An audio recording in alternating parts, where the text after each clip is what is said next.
28 তালিকায় 7,08,00,000-এর বেশি নাম। তালিকায় নাম থাকলেও নামবাদের সংখ্যাও রয়েছে। 28 ফেব্রুয়ারি তালিকা প্রকাশ করবে নির্বাচন কমিশন। কমিশনের এসআইআর তালিকায় 3 বিভাগে নাম প্রকাশ হবে বলে খবর। যারা ভোটার তাদের নামের পাশে অ্যাপ্রুভড উল্লেখ, অমীমাংসিত 60 লক্ষ নামের পাশে অ্যাডজুডিকেশন উল্লেখ থাকতে পারে। সরাসরি চলে যাব, প্রীতি সাহা রয়েছে আমার সঙ্গে, প্রীতির সঙ্গে কথা বলবো।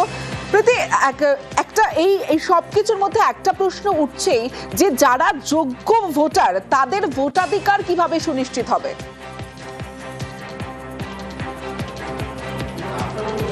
দেখো, এখনো পর্যন্ত যেমনটা খবর যে ড্রাফট রোলের পর যে সংখ্যাটা নির্বাচন কমিশন পেয়েছিল তা হচ্ছে 7,08,00,000 কিছুটা বেশি। এই 7,08,00,000 যে তালিকা তা কিন্তু 28 ফেব্রুয়ারি, যা সুপ্রিম কোর্টের নির্দেশ মতো নির্বাচন কমিশন পেশ করতে চলেছে। এখন প্রশ্ন হচ্ছে এই 7,08,00,000 যে নাম প্রকাশ হচ্ছে তাদের মধ্যে কি সকলেই যোগ্য, সকলের ভোটাধিকার রয়েছে?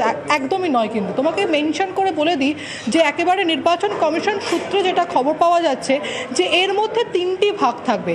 যারা মূলত ভোটাধিকার পাবে তাদেরকে অ্যাপ্রুভড করা হবে। এছাড়াও 60 লক্ষ নাম যা জুডিশিয়াল অফিসাররা এখন সুপার চেকিং করছে তা অ্যাডজুডিফিকেশন হিসেবে মেনশন থাকবে। এছাড়াও যারা হিয়ারিংয়ে এসছেন এবং যাদের ন্যায্য কারণে হচ্ছে তাদের নামের তালিকা বাদ পড়তে চলেছে তাদের কিন্তু ডিলিটেশন বা ডিলিটেড যে বিষয়টা তা কিন্তু মেনশন থাকবে। তাহলে বলাই বাহুল্য যে 7,08,00,000 যে ভোটার লিস্টের যে নাম থাকবে এই ফাইনাল তালিকায়, সেই তালিকায় কিন্তু পরবর্তীতে যে সাপ্লিমেন্টারি হচ্ছে তালিকাগুলো বেরোতে চলেছে। যেমন আমরা জানি যে মনোনয়ন পেশের আগে পর্যন্ত ধীরে ধীরে সাপ্লিমেন্টারি এই তালিকা পেশ করতে পারবে নির্বাচন কমিশন। সেখানে কিন্তু যে তালিকা 28 তারিখ বেরোবে, পরবর্তীতে সাপ্লিমেন্টারি তালিকায় কিন্তু ধীরে ধীরে নাম বাদ পড়ার সম্ভাবনাও থাকছে। বেশ প্রীতি, যে বি এডজুডিকেশন থাকবে তো সুপ্রিম কোর্ট বলে দিচ্ছে এখন যে আছে ফাইনাল লিস্ট তৈরি হবে 28 যেটা ফেব্রুয়ারি হবে। এরপরে যখন পর্যন্ত নোটিফিকেশন হবে না ইলেকশন, যত কেস এডজুডিকেশন হয়ে যাবে আর যে ক্লিয়ার হয়ে যাবে ওরা deemed to be part of final list আছে। এখন যেটা হবে না তো লেখা থাকবে এডজুডিকেশন আছে ইয়া ডিলিট আছে, যে লেখা থাকবে যেরকম হয়। এসআইআর এর মৃত্যুতে হোমগার্ডে চাকরি 61 জনের পরিবার প্রতি একজন করে চাকরি। রাজ্যের এসআইআর চলাকালীন বিভিন্ন পরিস্থিতিতে মৃত্যু। আরো বিস্তারিত জানাবে সোমরাজ রয়েছে আমার সঙ্গে। দেখো, আজ নবান্নের মন্ত্রিসভার বৈঠকে গুরুত্বপূর্ণ সিদ্ধান্ত নেওয়া হয়েছে এবং যেটা নবান্ন সূত্রে খবর, এসআইআর চলাকালীন বিভিন্ন পরিস্থিতিতে মৃত্যুর ঘটনা তাতে 61 জনের পরিবারের এক সদস্যকে চাকরি দেওয়ার সিদ্ধান্ত নিল নবান্ন। আজ রাজ্য মন্ত্রিসভার বৈঠকে তেমনটাই সিদ্ধান্ত নেওয়া হয়েছে। হোমগার্ডের চাকরি বিশেষ ব্যবস্থাপনায় দেওয়া হবে নবান্নের তরফে। এসআইআর প্রক্রিয়া চলাকালীন পুরুলিয়া, উত্তর 24 পরগনা, দক্ষিণ 24 পরগনা, পূর্ব মেদিনীপুর, পূর্ব বর্ধমান, হাওড়া, মুর্শিদাবাদ, বাঁকুড়া, বীরভূম, কোচবিহার, দক্ষিণ দিনাজপুর, জলপাইগুড়ি, মালদা ও নদিয়া জেলায় যে 61 জন মারা গেছেন তাদের পরিবারের সদস্যকে এই চাকরি দেওয়ার সিদ্ধান্ত নেওয়া হয়েছে। নবান্ন সূত্রে খবর, কাদের কাদের এই চাকরি দেওয়া হবে তা বিজ্ঞপ্তি আকারে পরবর্তীতে জানিয়ে দেওয়া হবে নবান্নের তরফে। কিন্তু আজ রাজ্য মন্ত্রিসভার বৈঠকে এসআইআর চলাকালীন বিভিন্ন পরিস্থিতিতে যে মৃত্যুর ঘটনা তাতে 61 জনের পরিবারের সদস্যদের হোমগার্ডে চাকরি দেওয়ার সিদ্ধান্ত নেওয়া হয়েছে।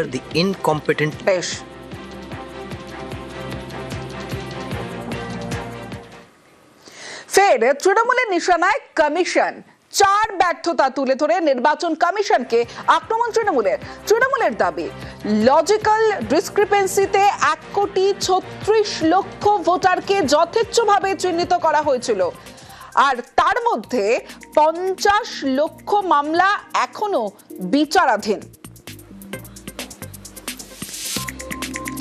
এটা কমিশনের ব্যর্থতা বলে অভিযোগ তৃণমূলের, যেখানে লজিক্যাল ডিসক্রিপেন্সিতে 1,36,00,000 ভোটারকে যথেচ্ছভাবে চিহ্নিত করা হয়েছিল এবং শুধু তাই নয়, তার মধ্যে 50 লক্ষ মামলা এখনো বিচারাধীন। এটা কমিশনের ব্যর্থতা বলে অভিযোগ। যদিও 250 জন বিচারক প্রত্যেকে প্রতিদিন 250 মামলা নিষ্পত্তি করেন, তবু বকেয়া মামলা সমাধানে কমপক্ষে 80 দিন সময় লাগবে। হাতে আছে মাত্র কয়েকদিন। এসআইআর প্রক্রিয়া সম্পূর্ণ করতে সুপ্রিম কোর্টকে হস্তক্ষেপ করতে হয়েছে। নির্বাচন কমিশন বিজেপির নির্দেশে চলতে গিয়ে একটা মেস তৈরি করেছে। আমরা কিন্তু এসআইআর এর বিরুদ্ধে নই, এসআইআর এর এই পদ্ধতিটার বিরুদ্ধে।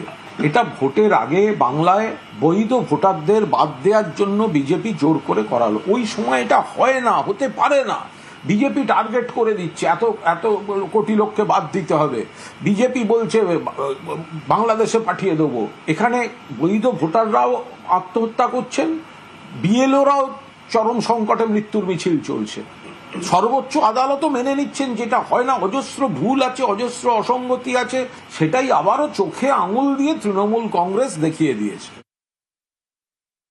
কিসের কমিশনের ব্যর্থতা বা সার্থকতা? যতক্ষণ না ভোট হচ্ছে, যতক্ষণ না একটি নির্বাচকদের একটা পরিষ্কার পরিচ্ছন্ন ভোটার তালিকা আমরা যতক্ষণ না পাচ্ছি, ততক্ষণ সার্থকতা ব্যর্থতা এইসব নিয়ে আমরা কোনো কথাই বলবো না। কিন্তু একথা ঠিক, তৃণমূল কংগ্রেস এরা অন্তত একটা জিনিস পশ্চিমবঙ্গের কাছে, বাঙালির কাছে প্রমাণ করে দিতে সার্থকতা পেয়েছে যে তারা পশ্চিমবঙ্গের বিরোধিতা করবে, গণতন্ত্রের বিরোধিতা করবে, সাংবিধানিক সমস্ত যেসব স্ট্রাকচার আছে সেগুলোকে ভেঙে গুঁড়িয়ে দেবে।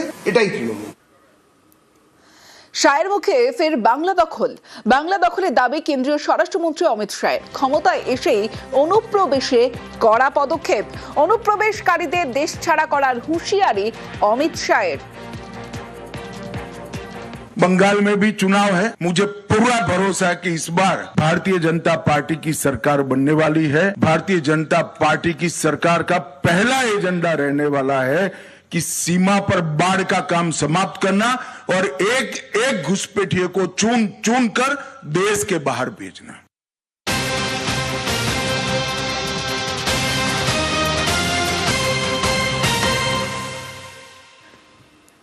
দুই ফুলে এবার চিঠি যুদ্ধ। এবার প্রধানমন্ত্রীর পাল্টা চিঠি তৃণমূলের। সম্প্রতি বাড়ি বাড়ি নরেন্দ্র মোদীর চিঠি পৌঁছে দিয়েছে বিজেপি। বাংলায় লেখা চিঠিতে তৃণমূলকে নিশানা করেছেন প্রধানমন্ত্রী।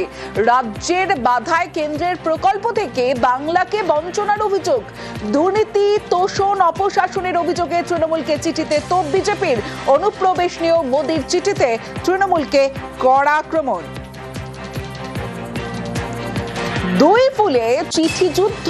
বিজেপির বিরুদ্ধে পাল্টা প্রচারের চিঠি তৃণমূলেরও। রাজ্যে প্রাপ্য 2 লক্ষ কোটি টাকা আটকে রাখার অভিযোগ কেন্দ্রের বিরুদ্ধে। এসআইআরে একের পর এক মৃত্যু, হয়রানি থেকে ভোটে হার নিশ্চিত বুঝে নির্বাচন কমিশনকে ব্যবহারের অভিযোগ। পাল্টা চিঠিতে বিজেপিকে তোপ দেখেছে তৃণমূল কংগ্রেস।